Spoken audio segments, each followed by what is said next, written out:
امام حسین خطبہ دے رہے ہیں تو یزید کی فوج سے نا لشکر آوازیں دینے لگا. کیا بلا؟ کہنے لگے حسین جلدی کرو، یا بیعت کرو یا جنگ کرو، دیر نہ کرو، ہمارا جمعہ لیٹ ہو رہا ہے. بلے نمازیو، ہمارا جمعہ لیٹ ہو رہا ہے. جمعہ حسین کو شہید کریں گے، گردن کاٹیں گے، پھر جمعہ پڑھیں گے، نماز پڑھیں گے، اور نماز میں کہیں گے اللہم صلی علی محمد. نمازیو کیسے نمازی ہو کہ اہل بیت کی گردن پہ چھری اور ساتھ ہی اللہم صلی علی محمد وعلا، یہ کیسے نمازی ہو؟ یہ آج پوری دنیا کا حکمران اللہ ماشاءاللہ اسی طرح کا نمازی ہے. کہتا میری فوٹو دیکھی نہیں، میں نے عید پڑھی ہے مسجد میں، دیکھا نہیں فوٹو لگی ہوئی تھی، میں نے بھی عید پڑھی ہے، جمعہ پڑھا نہیں میں نے. میرا بھی ابا فوت ہو جائے تو جنازہ پڑھتا ہوں، مولوی مجھے مسلمان کیوں نہیں مانتا؟ میں نے کہا یزید کو کیوں نہیں امام حسین نے مسلمان مانا؟ وہ تو دمشق کی جامع مسجد کا خطیب تھا. امام حسین نے سبق دیا ہے، سبق کہ زانی شرابی کو حکمران بنایا جا سکتا، پر میں کیا کروں؟ کلیجہ پھٹتا ہے، روح کانپتی ہے، دل تڑپتا ہے. مجھے ایسے لگتا ہے کہ جب میری ملت کا جوان اپنے موبائل پہ مجرا دیکھتا ہے نا، گندا مجرا، تو مجھے لگتا ہے 6 مہینے کا حضرت علی اصغر کا مزار کانپنے لگتا ہے کہ یا اللہ جس کام کے خلاف میں نے 6 مہینے کی جان قربان کی، میرے ماننے والے وہ کام کر رہے ہیں، میرے ماننے والے. اور جب مہندی کی رسم پہ شراب کی بوتلیں چلتی ہیں اور حاجی صاحب کہتے ہیں مجھے نہیں پتا منڈے کنڈے کیا کر رہے تھے، تو مجھے لگتا ہے حضرت عباس کے کٹے ہوئے بازو میں پھر سے درد شروع ہو جاتا ہے. اور وہ کہتے ہیں میں نے جس کام کے خلاف بازو کٹوا دیے، میرے ماننے والے وہ کام کر رہے ہیں. اور جب بدکاروں بے حیاؤں کے نعرے لگاتی ہے قوم، تو پھر جنگل سے صدا آتی ہے امام حسین کی. پھر حسین کہتے ہیں کہ نہیں، ابھی کربلا ختم تو نہیں ہوئی، حسین ابھی کربلا میں، حسین ابھی بھی. جب اور یہ میں سب کی بات کر رہا ہوں، پاکستانیوں کی نہیں، صرف سارے حکمران، بہت سارے جو اسلام کا دعویٰ کرتے ہیں، وہ جب جہاز سے اتر کے دوسرے ملک میں جاتے ہیں تو جبے کے نیچے سے پینٹیں نکال لیتے ہیں. انہوں نے بھی مذہب کو رنگ دار بنا لیا ہے، کبھی رنگ اور ہوتا ہے کبھی اور ہوتا ہے. خدا را امام حسین کو تڑپاؤ نہ، خدا را شرابیوں کو ووٹ دے کے، ظالموں کو ووٹ دے کے. اور یہ سارے ہی ایسے، میں کسی ایک کی بس، سارے ہی ایسے. یزید نے بھی کتا رکھا ہوا تھا، اس کے بھی سانس سویا کرتا، آپ کے بھی کئی سیاستدانوں نے پالے ہوئے. یہ سارے تماشے کرنے والے، جانوروں کی لڑائی دیکھنا بھی حرام اور کرانا بھی. یہ سارے ایک ہی رستے میں، یہ سارے ایاک نعبد و ایاک نستعین کو یہ آیت پڑھ لیتا ہے، اس کے بعد ڈھول بجانے، عورتوں کے ناچ کرانے شروع کر دیتا ہے. یہ ایاک نعبد و ایاک نستعین کا ترجمہ ہے، تماشا بنایا ہوا ہے. اور وہ جن کا بڑا دعویٰ ہے کہ ہم نے بڑی مسجدیں بنائی ہیں، اتنی رسوائی کے بعد بھی انہیں شرم نہیں آئی کہ کتنے رسوا ہو گئے. ابھی خیال کریں، ہمارے ملک میں تو ایسے ٹاؤن بنے ہوئے ہیں جنہوں نے سب سے بڑی مسجد بھی لاہور میں بنا دی، اور کچھ دنوں کے بعد انہوں نے کہا جشن بہارا بھی بناؤ، پتنگ بازی بھی کرو، سارے کام ہی کرو، راضی رہے رحمان بھی، خوش رہے شیطان بھی. معاذ اللہ. امام حسین نے اس سوچ کے خلاف جہاد کیا ہے، فرمایا نا لا الہ الا، دوسرے کی گنجائش ہے نا، شرابی کی گنجائش ہے، اس لیے کہ لا الہ الا. مسجد ہوگی تو پھر کلب نہیں ہوگا، لا الہ الا اللہ.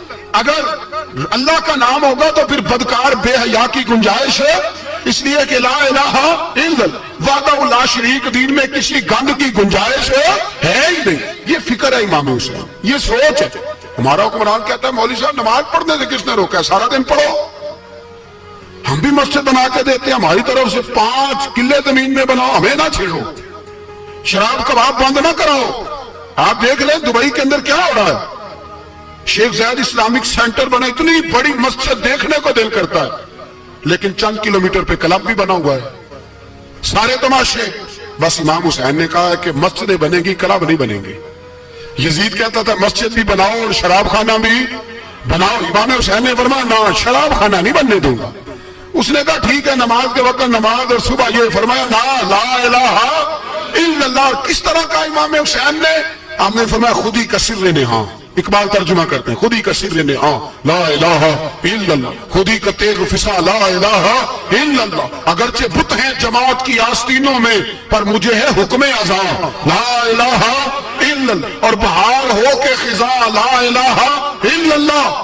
اور پھر بول پڑے اقبال اور کہنے لگے اگر یہ دور اپنے ابراہیم کی تلاش میں ہے، یہ دور اپنے ابراہیم کی تلاش میں، کیونکہ صنم کدا ہے جہاں لا الہ الا اللہ، اور اس کا ترجمہ انہوں نے کہا تھا نا یہ دور اپنے ابراہیم کی۔ ہمارے شہر کے بزرگ تھے شیخ عبدالصبور بیگ منشور ہزاروی علیہ رحمہ، انہوں نے ترجمہ کیا، وہ کہنے لگے اس شاہ مشرقین کی، اس نور عین کی۔ مجھے حضرت صاحب کا یہ شعر بڑا ہی پسند ہے، بڑا ہی پسند ہے مجھے ان کا یہ مصرع، بڑا ہی پسند ہے۔ اور میں ان کی قبر پہ جب ان کے انتقال کے بعد آگے بڑا فاتحہ کے لیے تو پھر بھی میرے کانوں میں ان کا یہ فکرہ گونج رہا تھا، وہ کہا کرتے تھے اس شاہ مشرقین کی، اس نور عین کی، مطلوب ہے جہاں کو قیادت حسین کی، ہر سو یزیدیوں کا زمانے میں زور ہے، ہر سو یزیدیوں کا، دیکھو بزرگ کیا کہتے ہیں، ہر سو یزیدیوں کا، ایک یزید تھا نا، ہر سو یزیدیوں کا، اس شاہ مشرقین کی، اس نور عین کی، مطلوب ہے جہاں کو قیادت حسین کی، ہر سو یزیدیوں کا زمانے میں زور ہے، منشور آج پھر ہے ضرورت حسین کی۔ میرے بھائی امام حسین، اب پتہ کیا کریں، ایک معروف نعرہ ہے، امام حسین تو زندہ باد ہے، اور انشاءاللہ وہ پہلے بھی زندہ باد تھے، قیامت تک کی زندہ باد ہے، حسین ہی تو زندہ باد ہے۔ آپ کو سچی بات بتاؤں، حسین ہی تو، اور قیامت میں جب کسی نے اٹھنا ہوگا نا، اٹھنا، آپ یقین کریں جب کمر جھکنے لگتی ہے، امام حسین کا نام سامنے آ جائے تو سیدھی کھڑی ہو جاتی ہے۔ حسین تو علامت ہے کھڑے ہونے کی، اور دنیا میں قتیل اس سا منافق نہیں کوئی جو ظلم تو سہتا ہے بغاوت نہیں کرتا۔ یہ امام حسین نے ہمیں بتلایا ہے کہ وہ منافق بے ایمان ہے جو ظلم سہے اور چپ کرے، یزیدی کے خلاف کھڑا نہ ہو۔ اس لیے ہم کہتے ہیں ہم سے نہ رقم ہوں گے قصیدے یزید کے، ہم لوگ تو حسین کے سیرت نگار ہیں۔ یہ کیسے زندہ باد، یہ نعرہ ضروری ہے، مردہ باد، اس نعرے کی ضرورت ہے، اس نعرے کی۔ حسین تو زندہ باد ہے لیکن حسینیت زندہ باد، اور مردہ باد کیا ہے؟ اس لیے کہ یزیدیت بھی مری نہیں، یزید مرا پر یزیدیت وہ سسکتی ہے، دم توڑتی ہے، پر کسی نہ کسی رنگ میں، کسی نہ کسی کی شکل میں اٹھ کھڑی ہوتی ہے۔ اسی لیے اقبال نے کہا ستیزہ کار رہا ہے ازل سے تا امروز، چراغ مصطفی سے شرار بو لہبی۔ اس نے کہا ہر جگہ کہیں نہ کہیں حضور علیہ السلام کی روشنی سے کوئی نہ کوئی لڑنے کی، کھڑے کرو اپنے آپ کو۔ کیوں ظالموں کی مدد کرتے ہو؟ کیوں بے ایمانوں کے سپورٹر بنتے ہو؟ کیوں ان لوگوں کے نعرے لگاتے ہو جو یزیدی ہیں؟ حسینی بنو، حسینی بن کے زندہ رہو، کوئی کھا نہیں جائے گا، کوئی کھا نہیں جائے گا۔ یزید مر جایا کرتے ہیں اور حسینیت آج بھی زندہ ہے اور قیامت تک زندہ رہے گی۔ جو شرابی ہے، زانی ہے، بدکار ہے، اگر تو آپ کی تبلیغ پہ بات آ جائے تو ٹھیک، ورنہ آپ کا اس کے ساتھ دوستانہ رکھنا بھی حرام ہے۔ کیا فتویٰ دیا میں نے؟ حرام ہے، حرام۔ اگر آپ کا دوستانہ ہے تو پھر 9-10 محرم کو دیگ نہ پکانا چاول کی، اس لیے کہ امام حسین کو تیری بریانی کی کوئی ضرورت نہیں، تیری باسمتی اور چھوٹا گوشت سنبھال کے رکھنا گھر میں، کوئی حاجت نہیں۔ اگر شرابی، کبابی، زانی، بدکار سے دوستانہ ہے، اگر محلے کے غریبوں کو گالی دینے والوں کے ساتھ تیری دوستی ہے تو پھر 10 محرم کو چاول کی دیگ بالکل نہ پکانا، اس لیے کہ یہ کوئی تماشا نہیں کہ دوستی قاتل سے بھی مقتول سے یارانہ بھی، کوئی مطلب نہیں اس بات کا۔ امام حسین کو ماننا تو پھر ڈٹ کے مانو، مظلوموں کے ساتھ کھڑے ہو جاؤ، غریبوں کے ساتھ کھڑے ہو جاؤ، برما کی بات کرو، برما کے مسلمان کی بات کرو، فلسطین، کشمیر، ان سب کے حق میں مسلمان اس وقت کھڑے ہوں گے جب سوچ حسینی ہو جائے گی، جب نظریہ حسینی ہوگا پھر کھڑے ہوں گے۔ 10 محرم ضائع نہیں کریں۔ اہل سنت کی علماء جہاں جہاں قرآن و سنت کی روشنی میں امام حسین کی بات کریں، جہاں جہاں بھی کریں، وہاں جا کے شریک ہو۔ ہم بھی ہر سال بیٹھتے ہیں امام حسین کی یاد منانے، اور اس طرح بیٹھتے ہیں کہ حسین ہمارا ہے، حسین ہے، اور انسان کو بیدار تو ہو لینے دو، ہر شخص پکارے گا ہمارے ہیں حسین۔ اللہ ہمیں امام حسین کی سوچ عطا فرمائے۔